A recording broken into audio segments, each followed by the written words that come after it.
ಮಹಾರಾಷ್ಟ್ರ ಉಜ್ಜಳಗವಾಡಿಯಲ್ಲಿ ಧಾರಾಕಾರ ಮಳೆ, ಗುಡುಗು ಸಿಡಿಲು. ಉಜ್ಜಳಗವಾಡಿ, ಕೊಲ್ಲಾಪುರ ಜಿಲ್ಲೆ.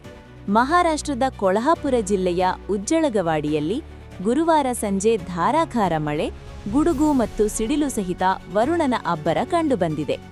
ಸ್ಥಳೀಯರು ತಿಳಿಸಿದಂತೆ ಇದರಿಂದ ಗ್ರಾಮದಲ್ಲಿ ವಿದ್ಯುತ್ ಸಮಸ್ಯೆ, ರಸ್ತೆಗಳಲ್ಲಿ ನೀರು ತುಂಬುವಂತೆ ಮತ್ತು ಕೆಲವು ಗಿಡಗಳು ಬೀಳುವ ಘಟನೆಗಳು ಸಂಭವಿಸಿವೆ. ಐಎಂಡಿ ಭಾರೀ ಮಳೆಗೆ ಎಚ್ಚರಿಕೆ ನೀಡಿದ್ದು, ಹೆಚ್ಚಿನ ಮಳೆ ಸಾಧ್ಯತೆಯಿದೆ.